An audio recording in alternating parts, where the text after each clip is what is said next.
വിഷുവിന് നമ്മൾ പൊളിക്കണം ഗൈസ്. ഗൈസ് വീണ്ടും കമ്പിത്തിരിക്കും. അടുത്ത കമ്പി വീണ്ടും കമ്പി. ഗൈസ് ചെറുതും വലുതൊക്കെയാണ് എൻ്റെ താത്ത എനിക്ക് പഠിക്കുന്നത്. വീണ്ടും ഒരു കമ്പിത്തിരി. കമ്പിത്തിരിയും കൊണ്ട് ഞാനിങ്ങനെ പഠിച്ചു.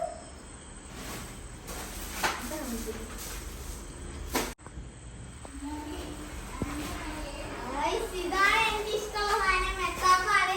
ഇതിൽ കുറെ ഉണ്ട് ഗൈസ്. നമുക്ക് അടുത്തത് നോക്കാം.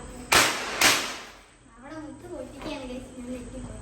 അടുത്തത് നിലച്ചക്രമാണ് ഗൈസ്. നിലച്ചക്രം തന്നെ കുറെ ഉണ്ട് കേട്ടോ ഗൈസ്. ഇത് നിലച്ചക്രമാണ്. ഇതെന്താ?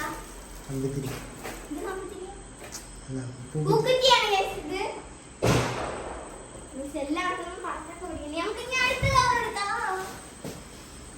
ഇതിലും കുറെ നിലച്ചക്രങ്ങളുണ്ട്.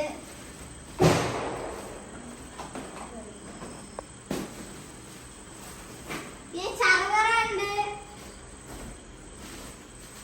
പിന്നെയും കമ്പിത്തിരി ഗൈസ്.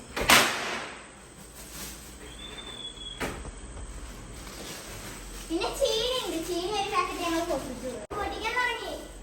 പിന്നെ നമുക്ക് പൂക്കുറ്റിയാണ് ഗൈസ് വന്നിരിക്കുന്നത്. വീണ്ടും പൂക്കുറ്റി.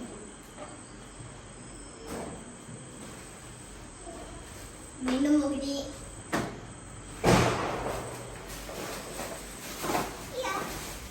പൂക്കുറ്റിയോടെ പൂക്കുറ്റിയാണ് ഞങ്ങളിവിടെ ഗൈസ്. അടുത്തത് ഐഷോട്ടാണ്. 3 ഐഷോട്ടാണ് ഗൈസ് ഞങ്ങൾ വിളിച്ചത്. അപ്പൊ ഇപ്രാവശ്യത്തെ വിഷയം ഞങ്ങൾ ഗംഭീരാക്കും ഗൈസ്. ഇത്രയും വട്ടം ഗൈസ് ഞങ്ങൾ വെച്ചിട്ടുള്ളത്. നാളെ ഞങ്ങൾ പൊട്ടിക്കും ഗൈസ്. നമുക്ക് പുറത്ത് പോയി നോക്കാം ഇനി എത്ര പൊട്ടിക്കണം.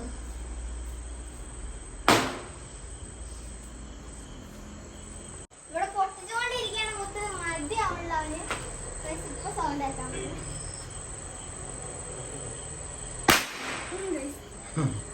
ഞാൻ തന്നെ ഞാനായിരുന്നു.